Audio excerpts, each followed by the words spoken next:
विश्वास आणि सत्याची ताकद. MB न्यूज, आपली बातमी, आपलं सत्य. देशाला सक्षम पंतप्रधान मिळाले म्हणूनच जनतेने तिसऱ्यांदा संधी दिली. तुम्हाला जनमताचा कौल मान्य नसणे हे दुर्दैव म्हणावे. देशावर संकट नसताना 2013 पी. चिदंबरम, इराप्पा मोईली यांनी सोने खरेदी करू नका, इंधन बचत करा असे आव्हान केले. तुम्हाला पूर्वजांचा इतिहास बघावा वाटत नाही हे दुर्दैव.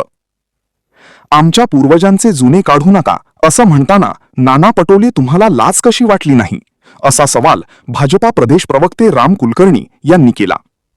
देश संकटात सापडल्यानंतर पंडित जवाहरलाल नेहरू, लाल बहादूर शास्त्री, स्वर्गीय इंदिराजी गांधी यांनी काटेकोर व्यवस्था चालवली असल्याची ही आठवण पटोले यांना कुलकर्णी यांनी करून दिली. काँग्रेस नेता नाना पटोले यांना मला सांगायचंय की तुम्ही नाकानं जास्त वांगे सोडू नका.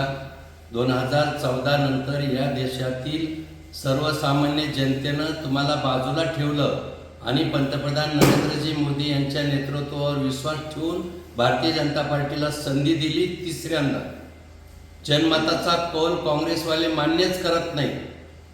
पण मला तुम्हाला हे सांगायचे की तुम्ही म्हणता आमच्या पूर्वजांचं काही काढू नका, जुनं काही काढू नका. हा तर रडीचा डाव आहे. 2013ला संकट कुठलंही नव्हतं, पण त्यावेळेस तत्कालीन अर्थमंत्री चिदंबरम, इराप्पा मोईली यांनी जाहीरपणे सांगितलं होतं सोनं खरेदी करू नका, पेट्रोल इंधनाचा वापर कमी करा. एवढंच काय, लाल बहादूर शास्त्री असू दे, पंडित जवाहरलाल नेहरू असू दे, स्वर्गीय इंदिराजी असू दे, देश जेव्हा संकटात सापडला त्यावेळी काटकसर व्यवस्था त्यांनी चालवली. तुम्हाला लाज कशी वाटत नाही? जुनं आमचं काढू नका आणि आता नव्यावर बोला. अगोदर तुम्ही पूर्वजांचा इतिहास बघा. देश सक्षमपणे माननीय पंतप्रधान नरेंद्रजी मोदी यांच्या नेतृत्वाखाली चाललेला आहे. अर्थव्यवस्था 4च्या उंबरठ्यावर येऊन ठेपलेली, वेगानं देशात प्रगती होते. हेच तुम्हाला खुपत नाही आणि म्हणून तुमचा नेता असो किंवा तुम्ही असो खरं तर रडीचा डाव खेळतात. तुम्हाला जनमताचा कौलच मान्य नाही, हेच फार मोठं दुर्दैव.